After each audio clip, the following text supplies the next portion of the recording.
Hi there, I'm Don Swartzentruber. I am a visual artist and art educator. And what we put together for you for this course is really a lot of rabbit trails. The topic of making a career out of visual arts is kind of complicated, and people that are in graphic design or going into contemporary art, printmakers, fashion designers, these are all very divergent careers. I tried to pull together material for this. I realized that the complexities of each of those careers and those disciplines is vast. So I want to encourage you as you watch this video, don't focus too much on the specific thing that you want to do yet, but rather think of art as a more holistic and all-encompassing discipline. So it's possible you never want to show your work in an art gallery. It's possible that you have no interest in doing art on a computer or doing animation. But as you watch the advice, as you process this information, I think you'll be surprised how much all of it in some way will apply to you throughout your career. Also, be humble. We change our minds. When I was your age, I knew for sure that I was going to be an animator. For me, the idea of doing oil painting, being an educator, and even working on a graphic novel, all things that I'm involved in now were not on the horizon for me. I knew for sure that I wanted to be an animator and do traditional character animation. So we change our mind.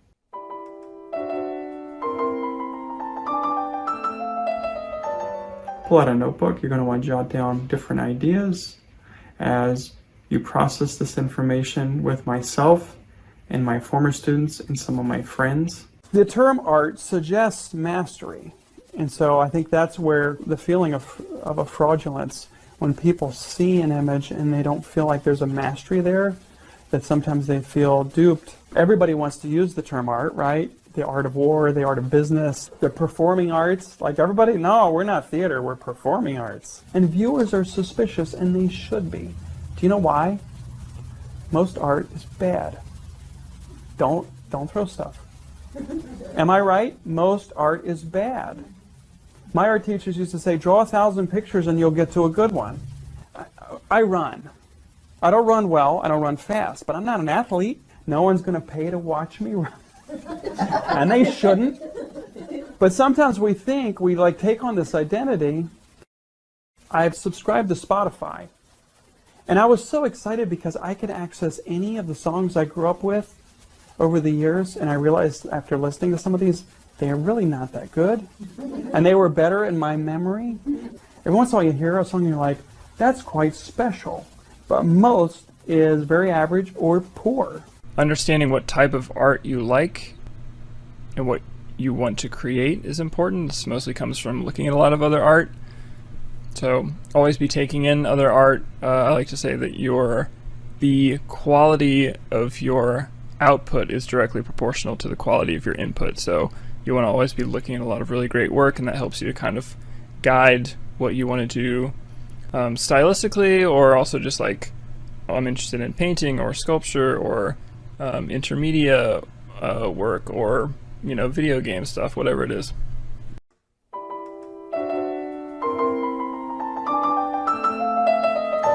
I have students at the college level, high school, who say, how do I develop my own style? Style comes by making a lot of art. And so looking at a lot of art and making a lot of art is the key. And if you don't make a lot of art, your style's not consistent. I remember early in my career, I was applying to art exhibits, and I would send slides out to New York, to California, different places, and I kept getting rejected. And then as I made more art faster and consistently, and I would send in my $25 with my 3 slides, I kept getting accepted. So when they looked at those 3 slides, they all looked consistent, they all had a similar voice.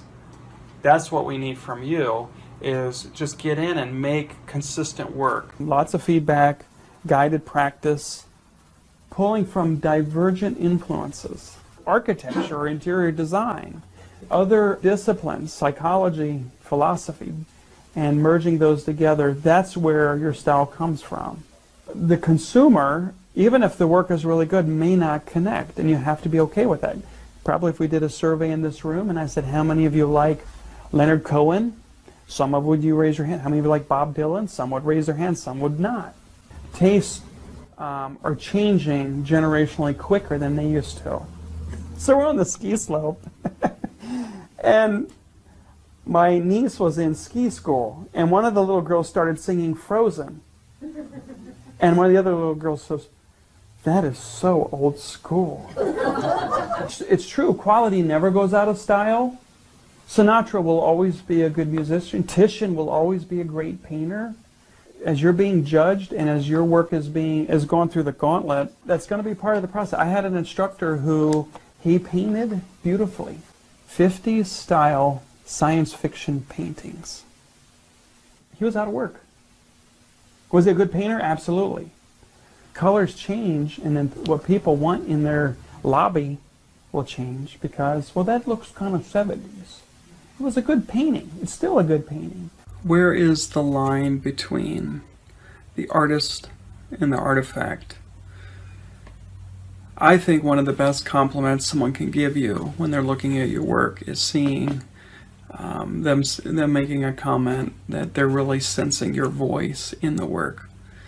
And that's really what you want. I want you to spend a little bit of time reflecting and thinking about the images that you make. Do they show your personality? Do you feel like it is an honest kind of descriptor of who you are and how you work through ideas and think about things? A good person to study for this would be people like Andy Warhol, who felt like art was such a critical part of his ability to socialize and to communicate with other people. I really like this little clip that I'm going to play of Stephen King finishing a lecture at a college where he's talking about the craft of writing, but he finishes the lecture as he's telling everyone goodbye, and he actually kind of pulls in part of his voice as a writer into the end of his talk. So I think you'll enjoy it. What's your name? My name is Brandon. I got to tell you one thing before we go. The American Insurance Association says that in any kind of a public gathering like this, 7% of the people who arrive in automobiles forget to lock their cars. And I'm not the one who wanted to say or would say that there's a maniac out there.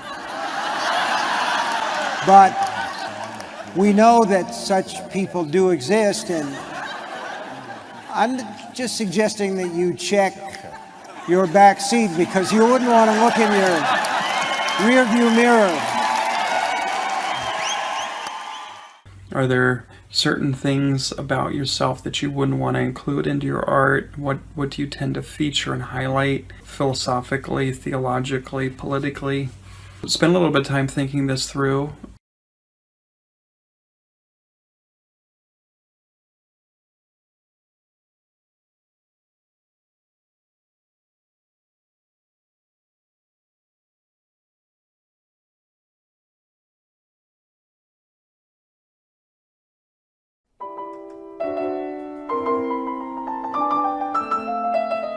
Be very deliberate, be very focused. One of the things I like to say as I'm creating is this piece is going to be better than anything I've ever made. As you're sketching, as you're doing compositional work, as you're exploring the use of color, saying, how can I do this just a little better? After kindergarten, no one gets equal playing time, right? It's over. Life's not fair anymore. But my kid did get to play. It's all right. They're not that good. They sit on the bench. 3 seconds. 3 seconds is the average time people will look at your work. 3 seconds is the average. That means some people don't even get that long, and other people will get people to stand there for a while. How many other sketches can you come up with to explore out that idea? And you look at the other drawings, and they're not even close to where he ended up. I think that's what it takes to kind of push to see, is this the best way I can tell that story? I would say in the beginning, it's best to err on the side of saying yes to opportunities, even if you are not totally sure if it's something that's going to be the right fit for you or you're going to be super interested in it. It's best to kind of get that experience in the beginning, try a lot of different things out, see what kind of things you like. As you go on and you have less time to devote to different opportunities, you'll learn which are the things that you need to say yes to and which are the things that you need to turn down. But in the beginning, I think it's best to just try some different things and see what works for you.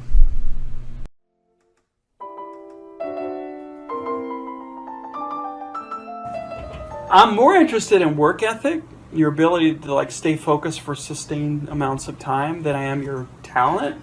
I don't believe in the, you're born with a talent. I think it's developed out by work ethic. And I've seen that to be true. I've had students that are in the industry now that when they were students, they were kind of average, but they just always worked. And they did that all the way through their career, and now they're doing stuff for big name companies and doing great stuff. Stay humble and stay hardworking, because like 10 out of 10, like discipline will win over talent. Because if you're talented and you have no discipline, it's wasted. And so just keep working at it. Even if it feels like it's not quite working out for you, just just don't give up. Try to enjoy the work that you're doing, but also know that it's not always going to be fun. Even if it's just the work that you're making for yourself, for your own pleasure, because it's a passion project or whatever, even in those instances, it's not always going to be fun. Sometimes it's going to be hard work, and there are going to be times where things are working really well. There are going to be times where you can't figure out how to proceed on something. But again, you just kind of have to be patient with yourself and know that if you keep working, you'll get through those more difficult times back to another time when things just kind of seem to effortlessly be flowing out of you. So we're artists. We don't always make art because we want to. It's just because that's who we are, right? It's how we tick. Stay organized. That's a really great way to stay on top of your goals. If you want to be in shows and magazines and maybe take your show on tour, apply for those grants, put yourself out there and write down your due dates and manifestation boards. Or personally, I'm a big list maker. I keep lists of goals for myself for each week. And at the top of the year, I made a list of goals, art goals for myself. I would definitely say an important thing is taking the organization of your work, business, finances, all of that seriously. It can be something that, from my experience, I found that a lot of artists struggle with. May not come naturally to them, but the more organized you are, the easier everything is going to be for you. For example, from my own experience, once I started taking very detailed notes on how long a mural project would take me and how many hours I was working per day and even what I was doing per day, that helped me to know exactly how long a certain job would take, which helped me to figure out my pricing going forward. And pricing can be one of the most difficult things, whether you're pricing artwork at a gallery or pricing your fees, labor per hour, or whatever it is. The more confident you are about how long something's going to take and how much money you need and how much the materials are, the easier it is for you to go to someone and say, okay, you want this mural project done, it's going to cost this much because blah, blah, blah, blah. Here's the budget and yada, yada. So taking that stuff seriously makes everything else easier.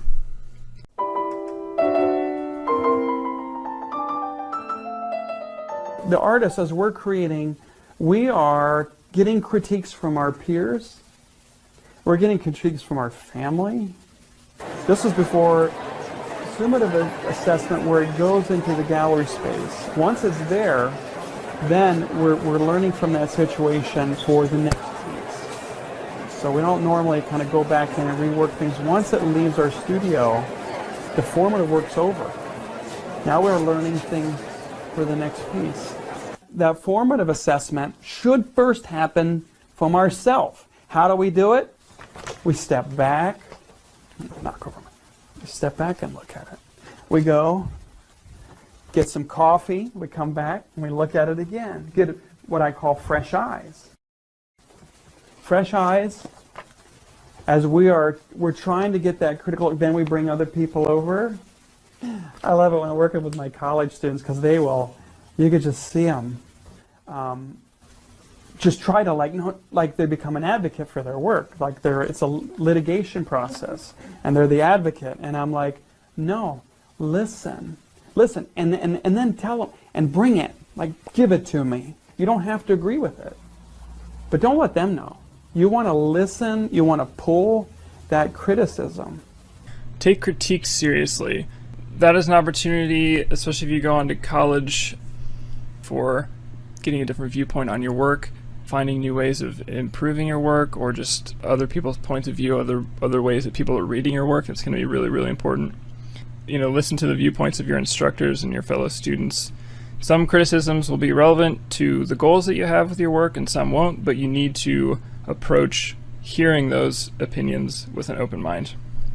Whenever you have a community of artists around you, whether that's college or just locally in your community or whatever, you should take advantage of that to hang out with other artists, discuss each other's work, learn from each other, collaborate on projects, anything like that, because you may not always have that. You may not have like a good community of artists.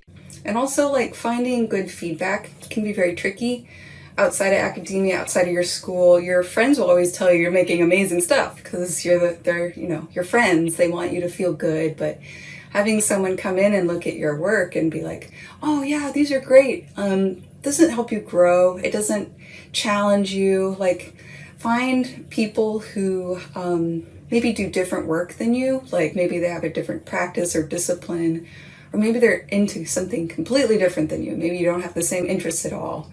And bring them into your space wherever you're making work, or if you're performing, like, invite them to your show and ask them, how was it? Like, give me honest feedback. And finding an honest person can be very difficult. You might be surprised. You might get some, out of the blue, like, knowledge and a perspective that transforms your work. Your job, of course, as the artist, as a what we call in grad school a critter, is to be honest. Don't be like these variety music programs where you lie to them and then they go on stage and they sing poorly, and everybody has to have to be publicly humiliated. You really want to be honest in those critiques. Be teachable. You're there to learn. You have teachers who have experience and they can help you. One of the things as an artist is the work that we do is very visual. So not just now as a high school student where your work is for a grade, but as you get into college, if you're pursuing that route, or as you start working as an artist, people are going to look at your work. That's just the nature of what you do. So if you can start now accepting criticism, learning from it, and realizing that when people critique your work, they're not critiquing you as a person. They're looking at your work and trying to help you reach its full potential, make it better.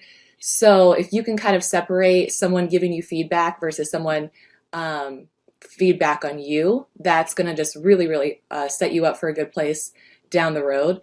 So be teachable. If a teacher points something out, they're probably seeing something in your work that you've overlooked, and that's just going to help you in the future.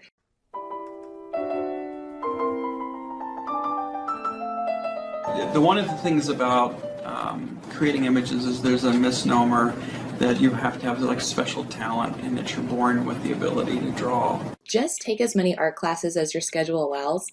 If you know that you like art and you're thinking of pursuing art, that's the best place to start learning. And you guys have a really great high school art teaching team that are all really skilled in what they're teaching you. And honestly, that's where I got a really good foundation for my career as an artist. As far as taking classes, take anything.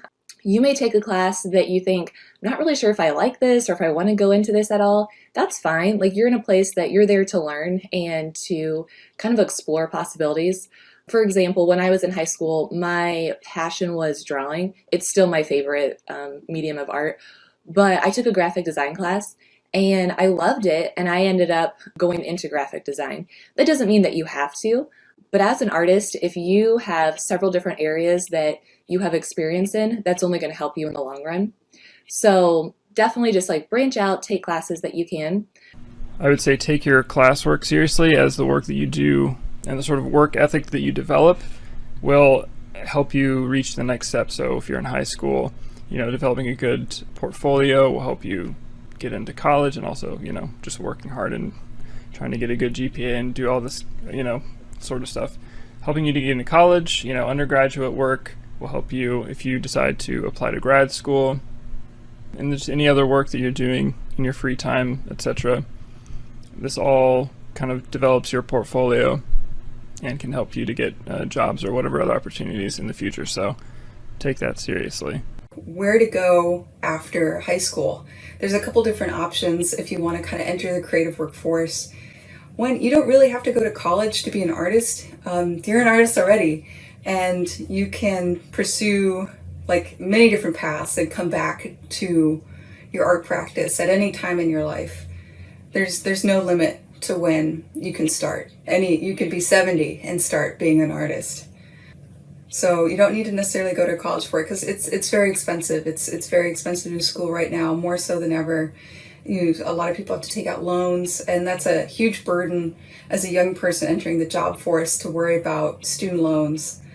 So if you do want to go to a fine art school, I'd recommend getting your general education out of the way at a local school and then transfer to a fancy school where essentially you're paying for the facilities. You're paying for the artists teaching you their craft there, and you get to try everything. It's like Willy Wonka's factory, where it's like you want to do experiment with printmaking, performance art, film and video, new media, and to learn on like very expensive equipment that you might not have the opportunity to do anywhere else.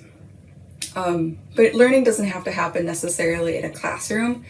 The internet has many great resources. There's Skillshare, there's, even TikTok has great how-to videos, and YouTube.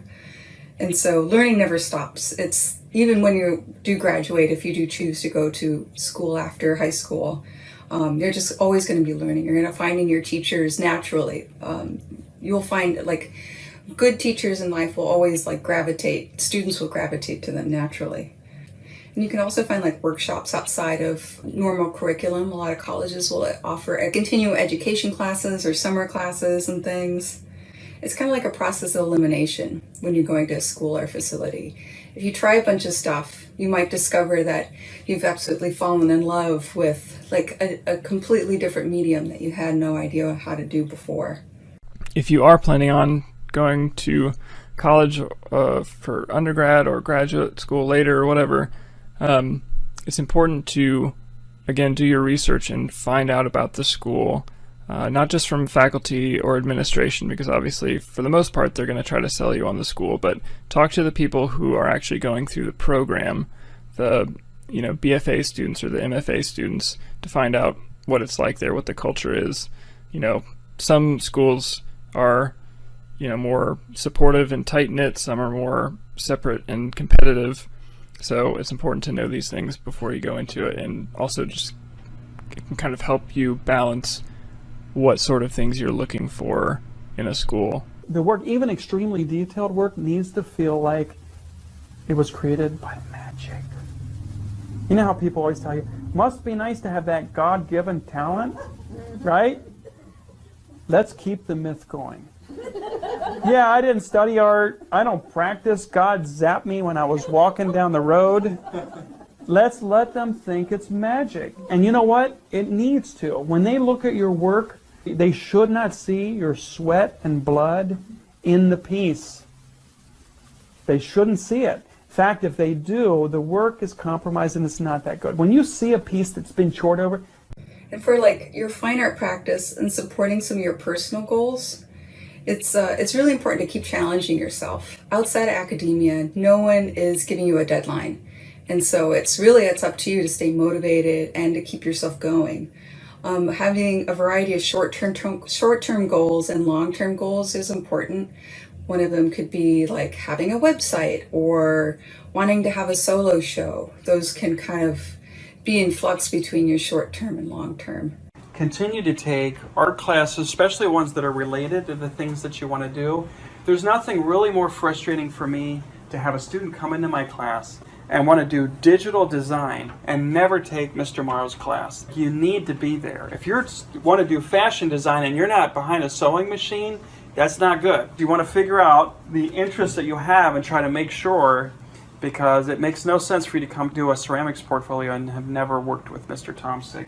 Another big one is that art making is an ongoing process, and it's important to not let yourself get frustrated thinking that you're just not where you want to be yet.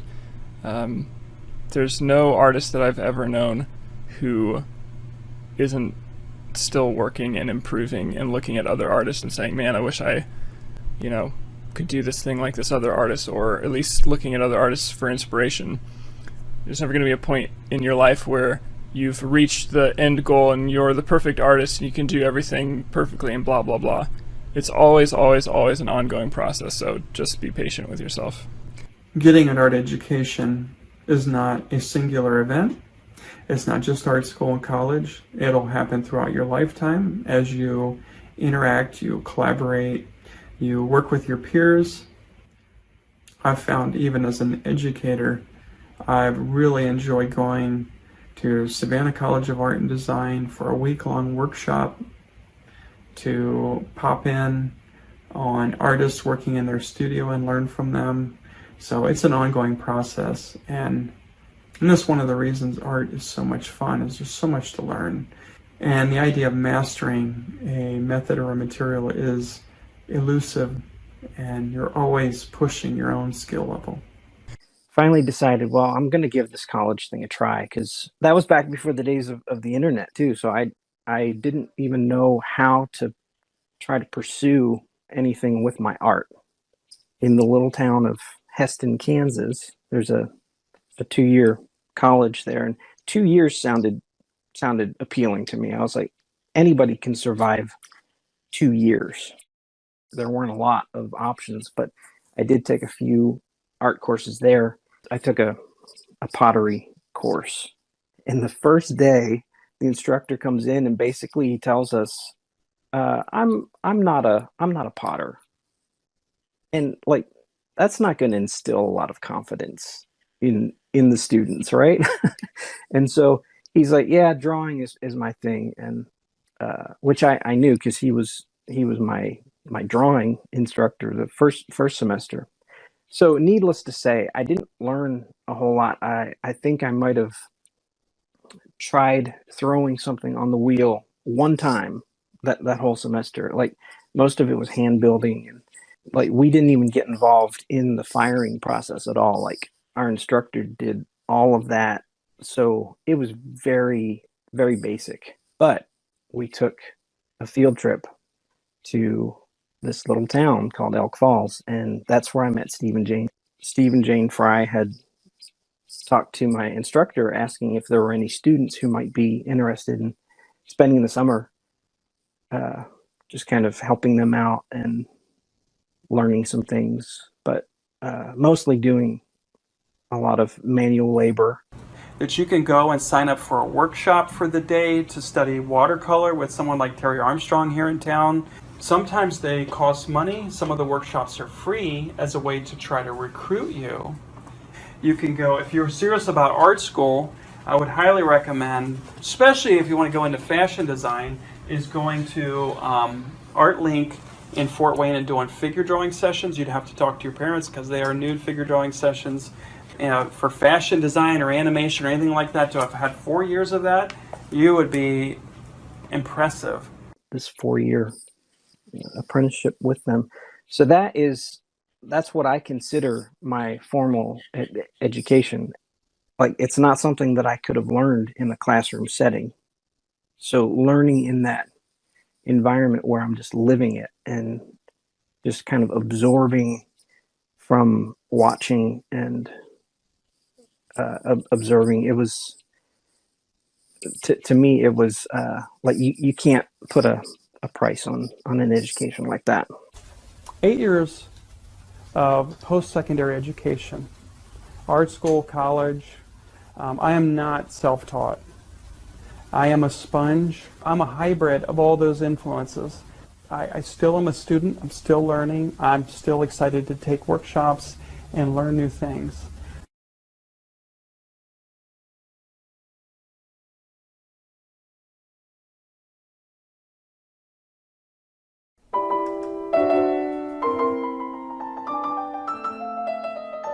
Another thing that I would say, and this is kind of going back to college a little bit, is it's never too early to start building your portfolio.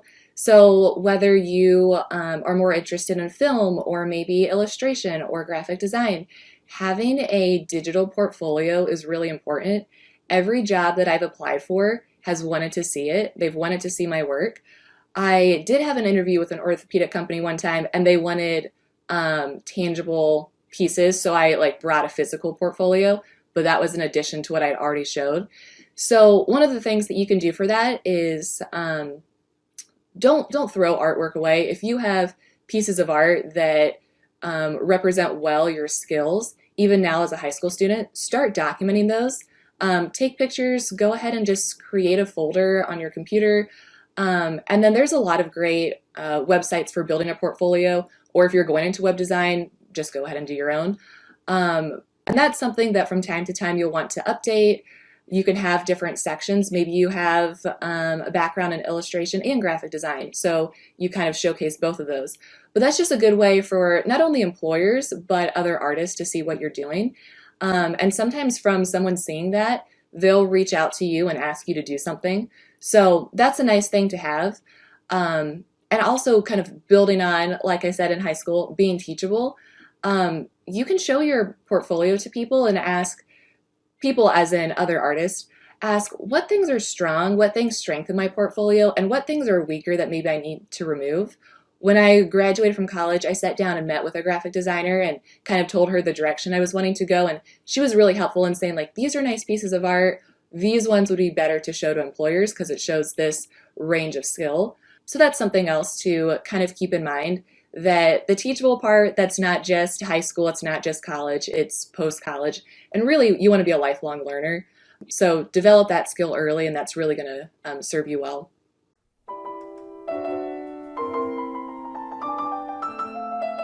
You guys, anybody remember Greg LeBaron was a photographer here in town?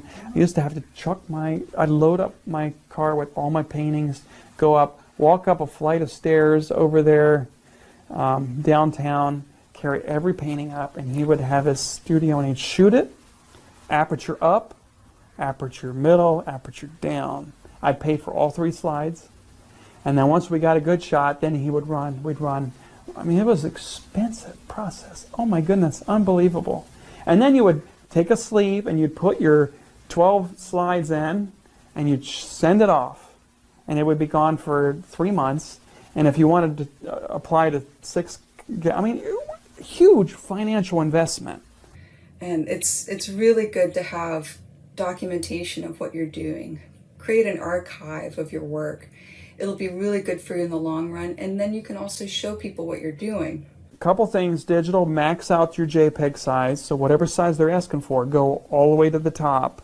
Make sure it's a clear image. Make sure your color is accurate. So they need to know what that looks like. When it comes in, it shouldn't be a surprise. And don't go in, digitally clean it up, fix stuff. Unless it's a photo problem. A spider lands on your painting. If you want to digitally take it out, that's fine. If you're doing 3D work, keep that background clean. And there should be no black wrinkle in the cloth. Black and white is ideal, and you need to look at the piece of pottery or jewelry and look at it and say, what would best show this image? A big piece of mat board that's white or black curved is good, because then you don't get any of those edges.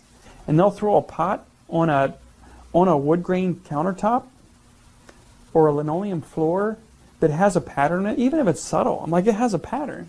Now suddenly it's part of the work. That background needs to be completely neutralized.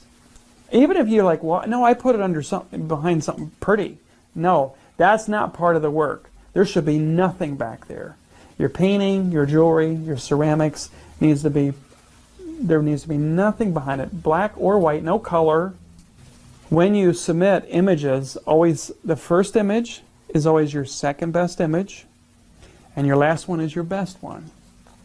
Why is the last one the best one? Because that's when Lila's sitting there drinking her coffee with the other judges, and they talk. They've just looked at all the pictures, and now they're talking, and they look back, and they talk.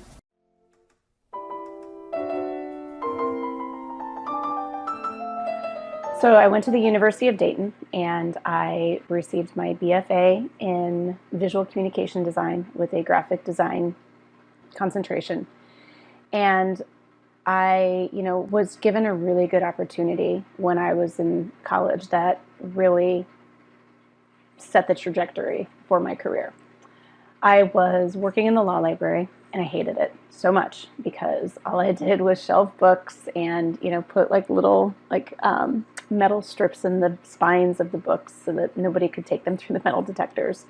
A professor of mine reached out to me and asked me if I knew HTML, and I didn't. And he said, here's a book, which was literally called Learn HTML in a Week. And he said, if you can learn HTML, I can get you a different job on campus building websites for internal campus clients. So various departments, different clubs and groups were our clients. Ended up working at what was called the Web Development Center for 3 years while I was in college. In some ways, it was kind of like an incubator because nobody really knew what we were doing. We were kind of making it up as we went all the time. But it was neat because we were able to take things that we were learning in class and directly apply them to real life situations almost immediately after learning them. Where to get jobs and how to get like real world experience. For me, it was always through internships. I took as many internships that I could get my hands on. Even if it wasn't totally aligned with what I wanted, it was, I tried to find paid ones and that had a lot of hands-on experience. So you're not just fetching coffee for people, you're helping them do their job better. And sometimes that is just getting coffee for people, but you can absorb, you can listen and gather information, be engaged with your environment. Just being there sometimes is more educational than what anyone will show you. And don't be shy, reach out to companies, design firms, photography studios.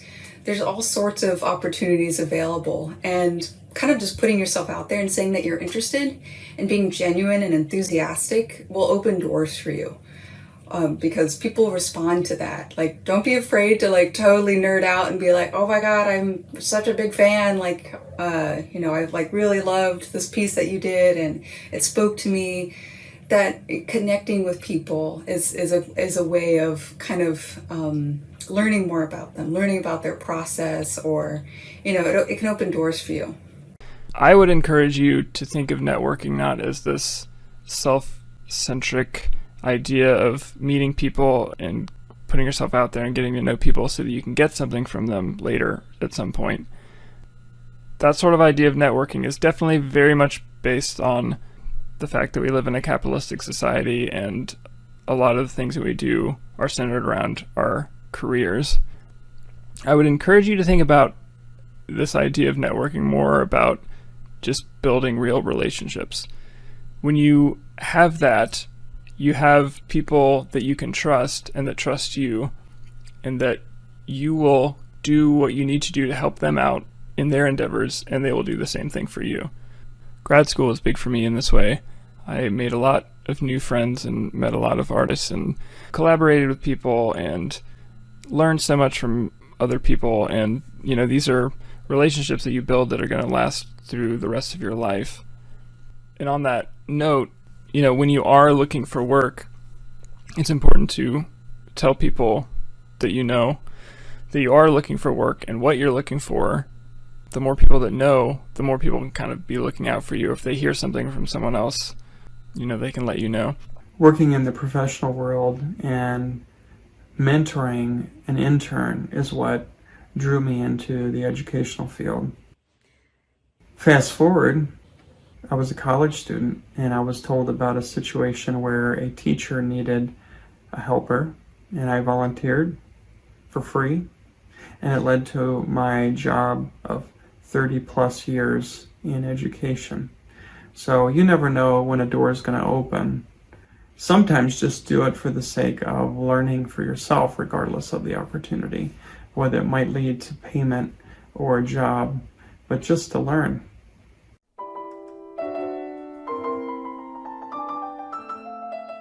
ever since college. So even when I was doing my other position, I've always done freelance graphic design. And part of that was I just enjoyed it. Doing freelance gives you the option to say yes to projects, no to projects, to kind of work on your own timeline. And so specifically when I left my design program or position, I said, I want to still do freelance because the field moves so quickly and the programs are changing and the styles. And if you get out of it, it's really hard to stay up on everything that's happening. So for the last 10 years, I've still been doing freelance design work. But probably more the last 2.5, I've really picked up on it. There's a big publishing house in Chicago that I'd always thought like, oh, that'd be so cool to work there. I, like, never really, thought about it. But connections with people are great. And I had a friend who was a designer there and mentioned my name and they approached me. So I've been doing freelance work for them. And it's been amazing. They are so complimentary. They send projects that are really neat to work on. There's so many different fields in art, but for design specifically, there's a difference between working as a freelancer and working in-house. In-house, you have your design team that you're working with all the time, and you get a little bit more of that interaction. You might have a little bit more face-to-face with clients. Freelance, you're kind of setting your own schedule, while still maintaining the deadlines of whatever group or groups you're working with, what works for you as far as where you want to live. So something just to keep in mind, even if you're someone that you're heading into college and you enjoy doing things, you can start freelancing as a college student. As far as being self-employed, there are, like anything, obviously advantages and disadvantages. The main thing is, freedom versus security. Working for a company, you may have insurance. Advantage of working for yourself is that you have a little bit more freedom as far as how you're shaping your life and your schedule. You may not have the same sort of security depending on the market, what you're offering, what is out there. You definitely need to be the type of person that can be okay with a little bit more uncertainty when you're working for yourself. And you definitely need to be the type of person who is self-directed and disciplined. I'm not saying that you're necessarily wired that way. You can get better at that sort of thing, but you need to be willing to do that work.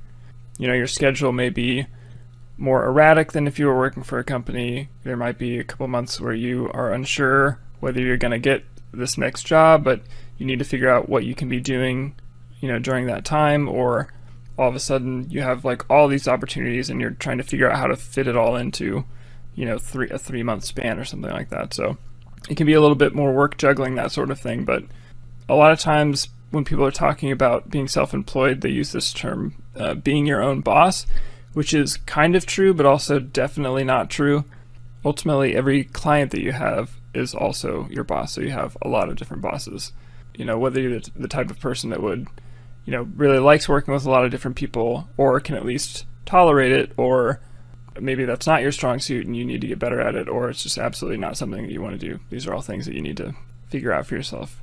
I wanted to have some of my most recent paintings photographed really well by someone who knew what they were doing to like a high enough resolution to then make art prints from, and then kind of revamp my online store so that it felt more professional. I was selling work off of Etsy, which is great. Etsy's a wonderful resource, but I kind of wanted a more polished online presence.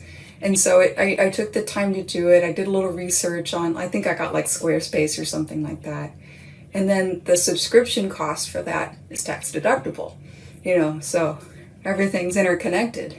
Land your first time job, or are you freelancing? That's the two things that you can really emphasize as an artist. Are you freelancing all the time, or are you looking for a job full time? Well, when I was back then, the biggest thing was trying to find a job.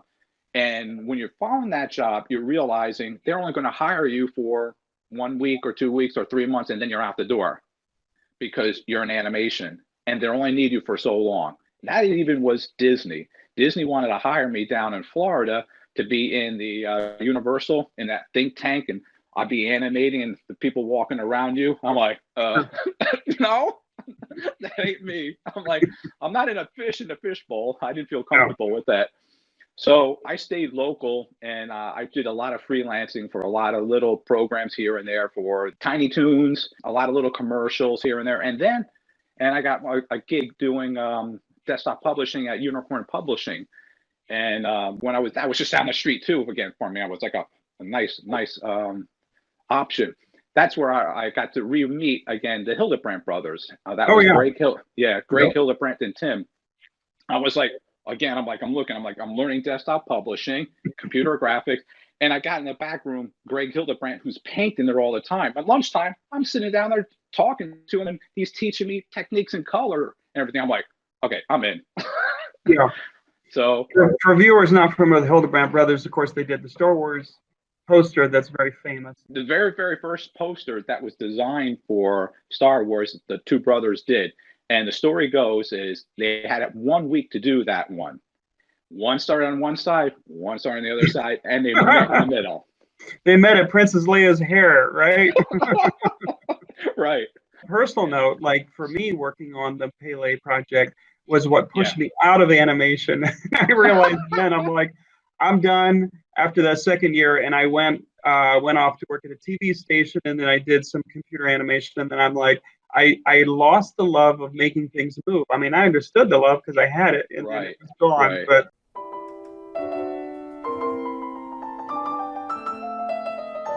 the basic rule of thumb is when you're a young artist, you're really working on your craft. You're trying to improve your skills. So you're documenting less because, quite frankly, you're going to become a better artist, and you really don't want a lot of digital echoes of your earliest work. And as you've been working a while and your work gets more mature, you start documenting more. And more of your time will go into publicity and marketing. Your bio, which you would include, is an essay about yourself. And it needs to be interesting. All children draw, right? So when you start with that, we're like, when I was 7, I took to the pencil. I'm like, really? You have just missed. Because by that time, they're gone. Everybody is zoned out. And I love the statement, I would die without making art. And a former student of mine worked at Pizza Hut as a manager. And he doesn't make art anymore. He's still alive, living. And that was one of his statement of purpose. Apparently you can live and not make art. The Vita is the resume, of course, that's flushed out. It has all of your exhibits, everything that you've done. So when you're applying to a solo show after doing this group show or other things, they want to see your history of what you've done. Our internet sales aren't a huge percentage for us, but our internet presence has gotten the word of mouth out there, and that's what's been so different, because now we have customers who other people see their pieces and are like, where did you get that? We're getting requests for custom orders from all over the country. And so just our presence on like Instagram, and I'm even on TikTok now. So I did an exhibit where once I didn't even tell them I was going to do my own publicity. That way I figured that way they would still full speed ahead. But on my own, I wrote press releases and I started.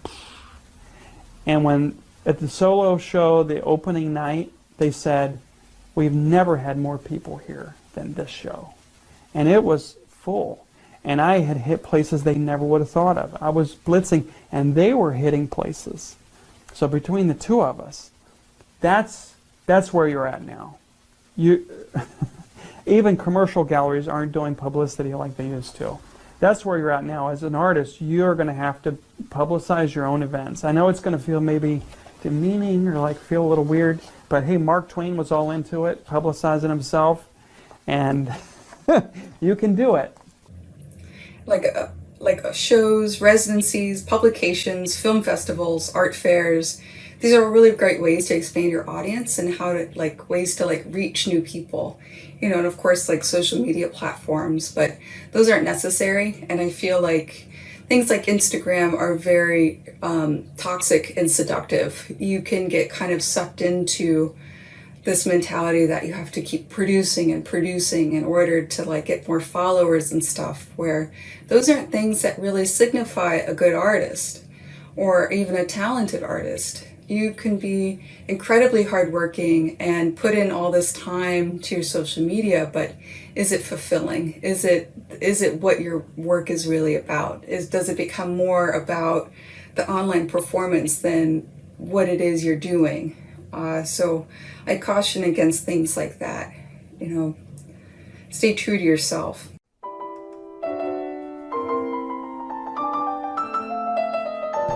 Career side of things, you have the options of working for a company or being self-employed. I'll probably talk a little bit more about being self-employed since that's been my experience more lately. In either case, actually, you will be beholden to what the client or your art director or boss wants. That's one of the big differences between just doing the art that you want to do versus making art as a career. You may get to the point where in your career you have the freedom to do pretty much whatever you want, and people will want the artwork that you create, or they want to hire you for the style that you have. That sort of thing is fewer and further between, so it's likely that you will be in a situation, if you want this to be a career, that you will, like I said, be beholden to what your client is looking for, or there will be at least some sort of compromise or collaboration between you and your client. If you're the type of person that enjoys the challenge of being creative within specific constraints, or like I said, collaborating with clients or colleagues, you would probably be well suited for a career in art. Sometimes it's better to do less work for more money. And I've found over the years there's been times when I've raised my prices and I was working less and I made more money after the year was over than the previous year. I've got all these ideas constantly running through my mind of things I would love to do with clay. So the biggest problem, as I see it, with having a career in art is that suddenly you're constantly thinking in terms of, I need to pay the bills. And so it's not so much, I have this idea, so I need to drop everything I'm doing and work on this before it leaves. I love the fact that I get to do what I love for a living, but at the same time, it's like, it's also kind of limiting because I also have to, just realistically, I have to make those things that will actually sell. So let's talk about pricing your work. The answer, as much as you can. Does that make sense? As much as you can. If you can sell it for $10,000, do it. Is that simple? Okay, next topic. It's a little more complicated. So you guys have heard all the formulas, like hours of labor, the size of it, the expense of the materials, your reputation.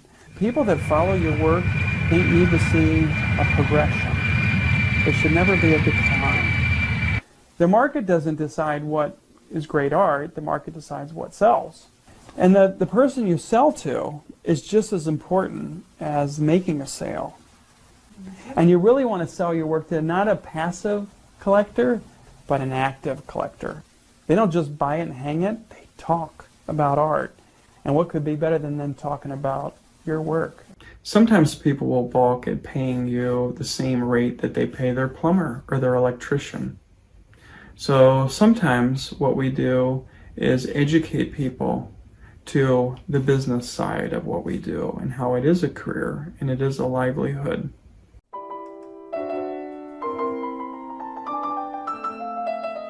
Having a strong sense of entrepreneurship and business savvy will do you well as you approach a career in the arts.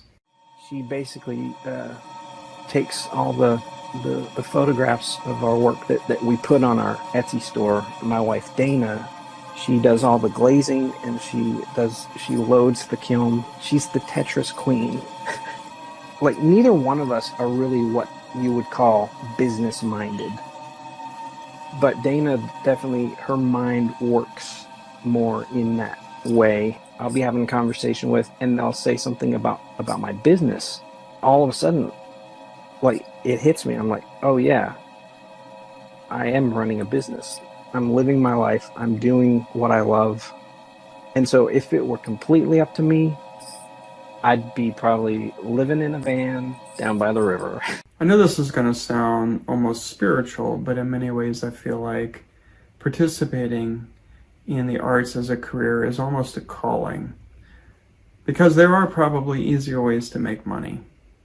And the arts not only are all-consuming of much of your workday, but sometimes even your free time. Also, what's really important, and this is something that I'm still learning and working through, is protecting yourself as a new member of the creative workforce. Know your rights, know your workers' rights, create contracts for yourselves, and know what your state rights are. So New York State in particular has an act called the Freelance Isn't Free Act. It stipulates that services are paid for within 30 days. So if you submit an invoice for an artwork or service, the client has to pay you within 30 days, no matter what. There's no humming or hawing about it, even if they're like, oh, but we're friends. Like, no, it's like, you deserve to be paid. You do not do your work for free unless it's a gift. And gifts are beautiful, but that's not going to pay your bills.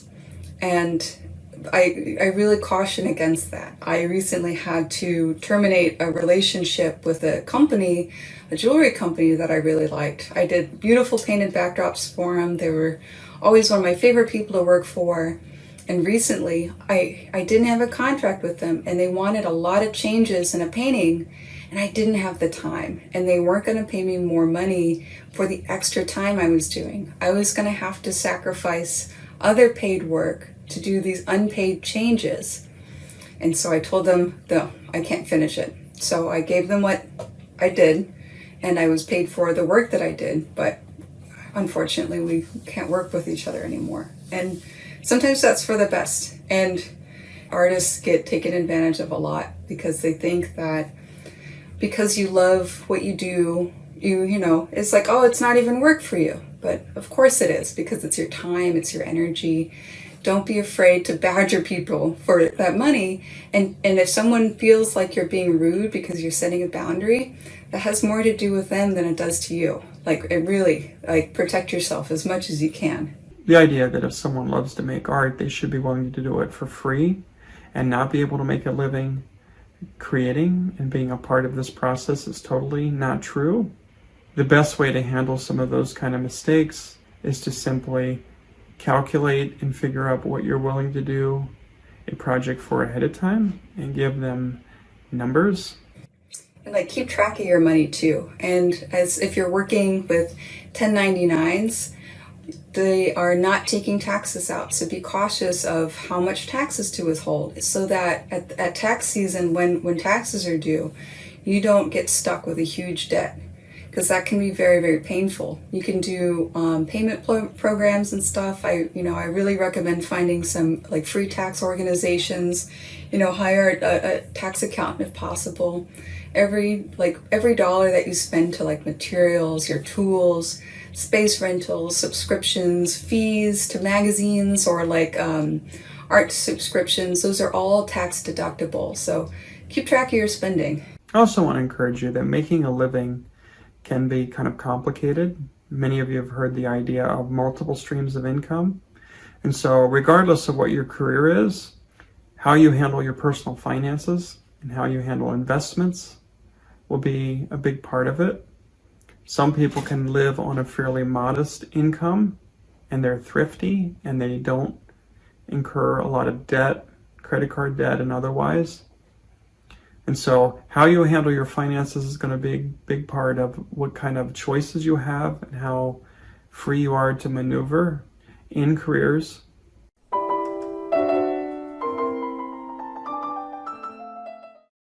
Actually really found our niche, so to speak, with mugs, and particularly in the past couple of years, we've been doing a lot of custom mugs for companies or organizations that will put their logo on it.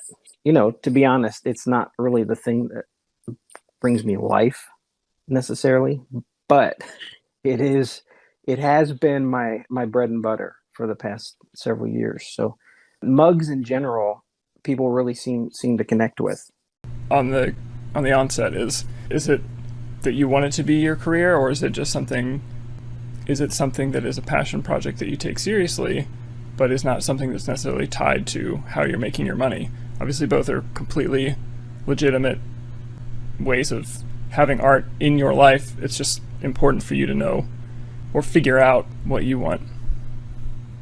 I work as a scenic painter for film and television in New York City. So most TV and movies are made on sound stages, which is a big soundproof room, and we're making smaller rooms inside of it. So it could be like hospital rooms, apartments, it could be a dungeon or a scary tunnel, or it really could be anything. And as a team of artists, we go in led by a designer and we make these spaces look like real places. And so there's a lot of technique and nuance to it. And this isn't something that I went to school for. It's essentially a job that I learned to do on the job. Like, I totally fell into it. I just was yes-anding my way through finding work, things that would pay me to be an artist. And I've kind of landed as a painter. And through that, I've kind of learned to love fine art painting. I always kind of considered myself more of a sculptor, and I loved drawing growing up, and I still draw a lot and have a fine art practice outside of my job. So essentially I work kind of freelance. I don't have I work kind of like 7 to 5. That's usually the hours, but I have like my evenings free and weekends, and I can take time off between projects to pursue my own goals. I've been working on painting and printmaking and showing that work at galleries for around 13 years, something like that. I also worked in an illustration department at a book publisher for a while, doing colors of illustrations. I have taught drawing and painting at the university level. Last year I was a visiting assistant professor at the University of Iowa, teaching life drawing and painting one. And right now, my main source of income is public art, which I really enjoy, and it's been a really great experience. So that has taken me into the field of being a self-employed artist as of late. But you need to do your research and get to know what type of jobs you're interested in, as I said, so you can kind of focus on the skills that you need to develop for pursuing that. Doing your research is very important. There are all kinds of opportunities. I couldn't possibly cover all of them, and it's evolving all the time. New opportunities are being created all the time. Everything from the entertainment industry to, museum work and conserving, teaching, collaborative work, public art, things like that. And again, this is why it's important to kind of try out a bunch of different things and, take courses in different areas so you can kind of start to realize either what you're interested in or what you're a good fit with. So you can kind of start to make plans for the direction that you want to go in. Once college is kind of coming to a close, kind of ending, there are so many different directions you can go as an artist. And you might have one path that you're starting as you're going into school, and it might change. You might have a very specific plan of what you're doing. I would just say be open to what's out there. I graduated from college. I thought I'd done everything. I did the internships. I had the grades. And it took me a while to get a job. I didn't get one until the fall after graduation. And then I ended up having several interviews all at once and ended up just choosing one of them. And it was great. And going back to not being afraid to dream, my dream was to sit at an easel and draw and get paid to do it and work for a company. And in my mind, that doesn't happen. I even wrote about that when I would apply for college scholarships in my essays. And my first job, I got hired to do graphic design for a company. And once I started, I was there about a week, and they were looking more at my portfolio and my drawing abilities. And they said, hey, we have this new product. We would love for you to sit at this easel and draw. And for 8 hours a day, I did that for the first year and a half. Totally a dream that I never thought would become a reality. They opened up a store at one point, got to sit in the window and draw when people walked by. So in a lot of ways, I feel really blessed in that.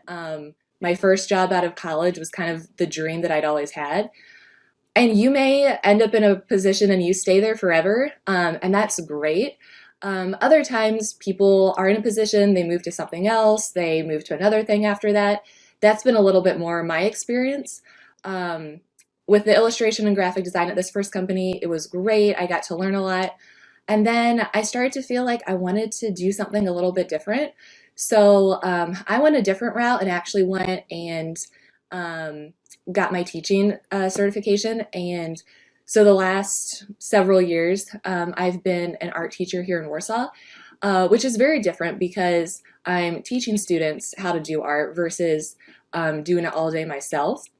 And you won't always be working in your field. I've had a ton of different part-time jobs that keep me going. I have many friends who've worked in like cafes, bars, restaurants, retail, and I even worked in a shipping warehouse for a season because I just didn't have any work. And it was reliable income, and it was a good, clean environment. And, you know, I met some really interesting people. There's always someone there to teach you something too. Ultimately, do what you love. I love the graphic design. I've been given a lot of neat opportunities with that. I still love drawing. I do it for fun. I'm working on a children's book right now.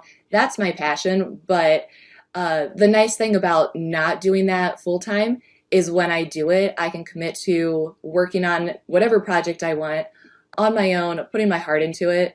And it's kind of my thing on the side versus something that you do all day long and then have to kind of give your extra energy into it. When I graduated from college, I had a portfolio full of web design work, so it only made sense to pursue that as a career. And now I have, grown through the ages, and whereas I started in really small companies doing web design work, I'm now a creative director for a Fortune 500 company called Epsilon, which is a global advertising and marketing technology company. And we're owned by Publicis Group, which is headquartered in Paris, and they're one of the largest agency holding companies in the world. And so what at Epsilon we do is, we really work to connect advertisers with consumers to drive performance marketing. But at the same time, we're very, very big on respecting and protecting consumer privacy and client data. Now my responsibilities are a little bit more managerial, and I do a lot of coaching and mentorship with the younger designers and art directors and senior art directors that are coming up. And I do provide most of the creative direction for the epsilon.com website, as well as I weigh in on what our primary brand looks like, what our employer brand looks like, what kind of campaigns we're running, and setting up standards within our group itself for visual design systems and how we are going to use the internet. So a little bit different spin from where I started. I spend most of my time now thinking and researching and less time doing hands-on work. But what I'm finding really valuable about it is that I get a lot of pride in watching the people I'm coaching and mentoring grow in their careers. And that's more of what I'm focused on these days. Don't be afraid to dream. So there are areas of art that are probably more marketable than others. But if you have a passion for a particular area, that doesn't mean that you have to totally put it to the side to pursue something else. You don't know what's going to happen down the road that you might get to use and practice whatever art that you really enjoy while also maybe making your career in another area.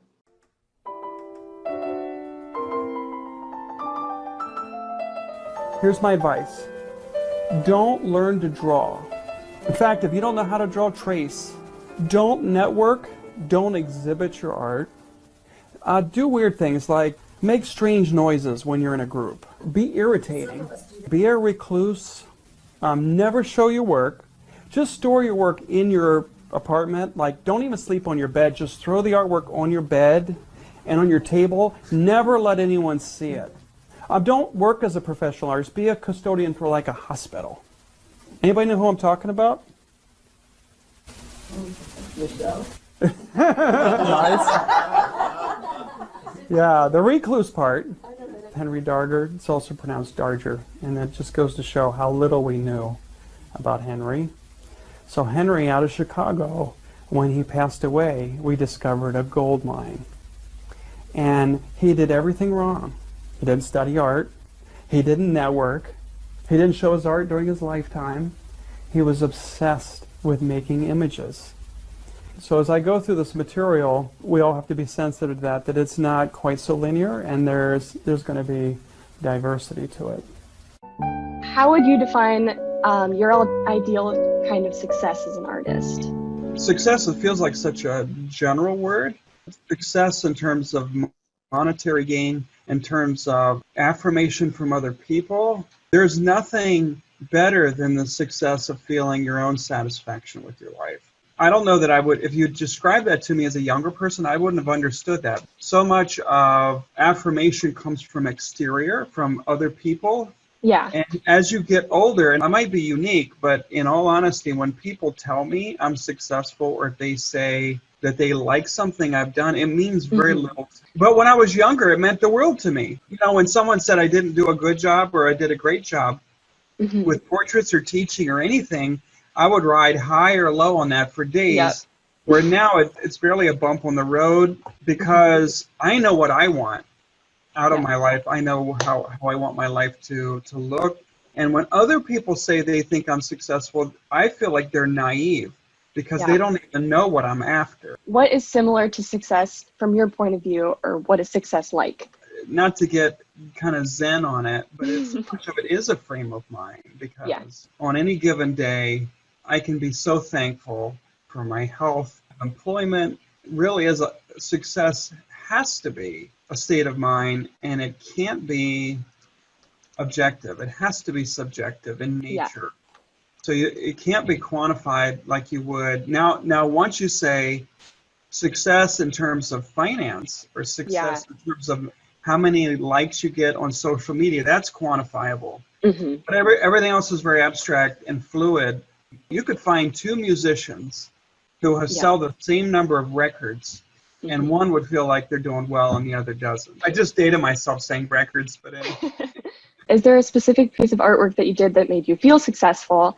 And if so, what was it, and how much work did you put into it? It's been interesting because I've had certain goals with my art. In all honesty, it kind of goes back to my earlier years when I would get into a show in New York City, or I had work in California. I just felt like that. I felt like I was really moving forward. Earlier shows were really important to me, going back to really the nature of affirmation coming from an exterior source. Since then, I'll be honest with you, I think about the difficulty of shipping and the costs and the possible financial gain and the gain by other people affirming what I do, and I weigh it out. And I don't do a lot of the stuff that I would have done in the past for affirmation, because I'm always like, what is my main goal? What am I mainly after? And I target it. I don't do a lot of things I would have done that would have been on the fringe looking for some kind of affirmation. Yeah, that makes sense. So yeah, there's been some specific shows that have meant a lot, and I always like it when my work gets written about. So my favorite articles ever was by a Canadian art critic. She went to the exhibit and then proceeded to just rip my work apart. She didn't like it anyway. It's been my favorite critique ever. Another one was by a student at Purdue Fort Wayne who saw an exhibit, a faculty exhibit, when I was teaching there. This student actually read the painting wrong, but it was done in such an interesting way. I felt that layer of success because people were engaged with it, whether they liked it or understood it was less important, and people just being engaged with the work. How and when do you use the term success when you're like teaching or creating art, either? So I'm not reticent to use the word with students because they understand what it means, and we can squabble about definitions. There's a pragmatism to language that I want to utilize. So when I say, hey, I want you to be successful, rare is the student going to say, well, philosophically, what do you mean? My own boys will do that. So, well, Dad, what do you mean by success? What is that? My secondary students aren't going to do that. So I use it as a tool to motivate and hope that they can fill that in. It's a powerful word. I think to neglect using the word does us all a disservice. If you think about it, if a student doesn't want to be successful, what does that mean? Yeah. And it sure can't be a good thing for them. I can't imagine that there's a positive. What context and which people do you associate most with the term success? For me, it typically goes to people I know who have autonomy in their life, that they found a beauty in being a good person and giving back to their community. They're not narcissistic, engage with people that have different worldviews than them, but do it in a gentle spirit. Rather than, I want to be successful, I want to be safe, I want to provide for my family, I have political rights. It's all about me. It's when we can look outside of ourselves. To me, those people are successful because there's a battle to get there. It's not easy. By nature, we are survival of the fittest, right? So to get outside of ourselves, to me, those people are very successful. But I enjoy the art that I do, and then I enjoy working with students. So it's a nice balance for me. How do you believe success functions in today's society?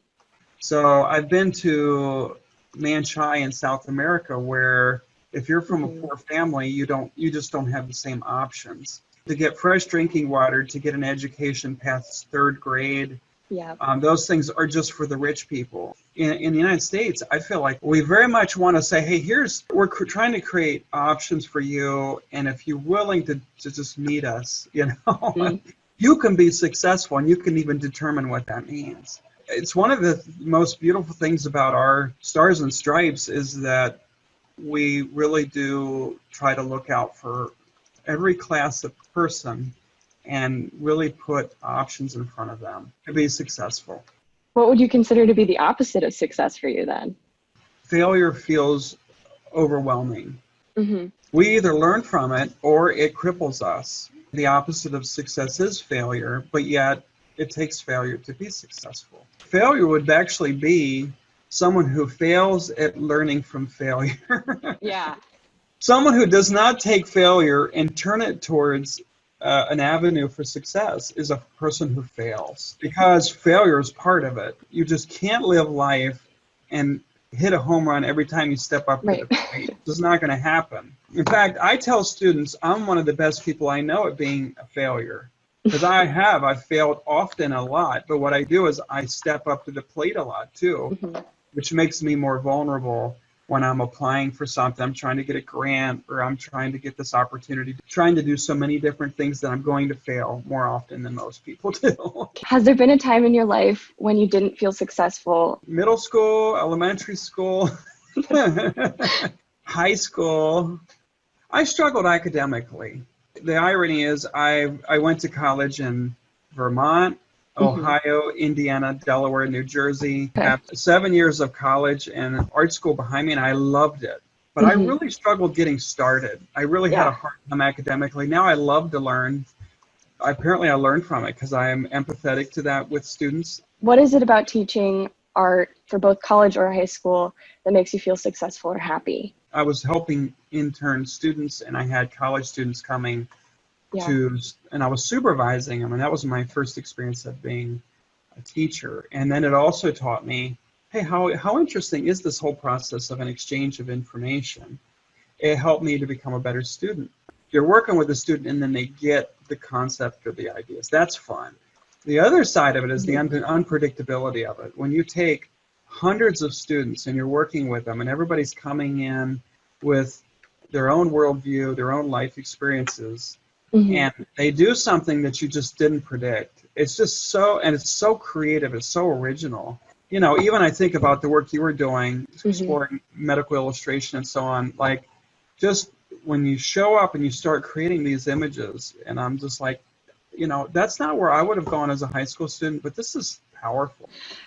How did art affect you in your goals to become successful? Well, art was really important for me just in developing my self-esteem.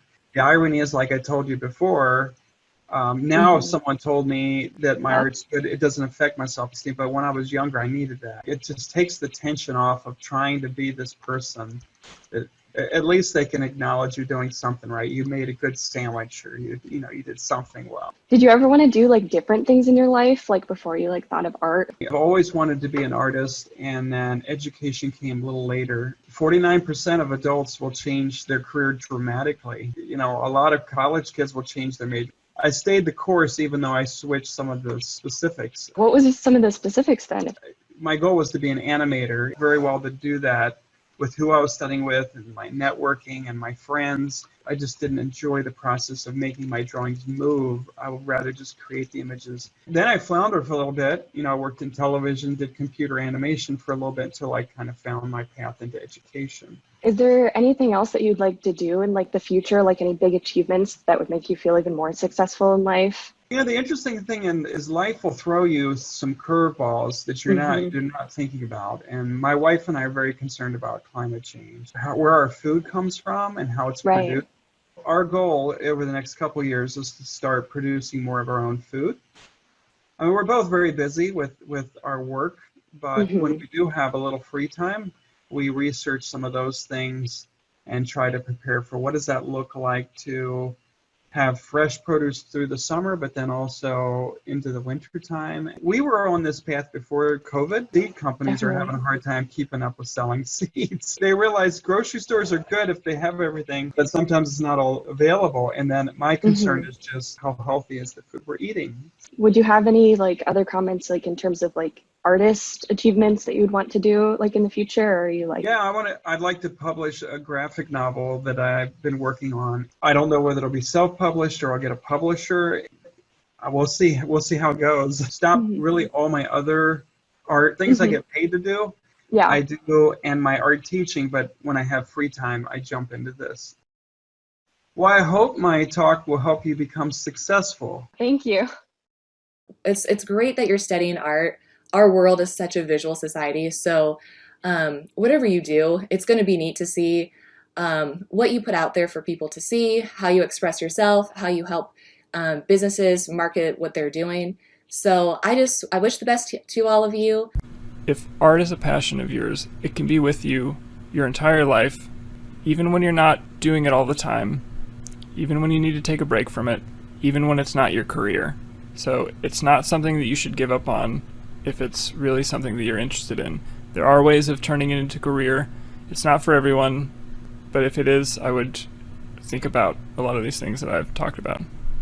Thank you for listening. I hope this was informational, and good luck to you all. Have a great day. So, I think that's kind of wraps up what I wanted to share. I know it's a lot, and you'll discover things along the way, and follow your joy. It's an honor to talk to you, and happy creating.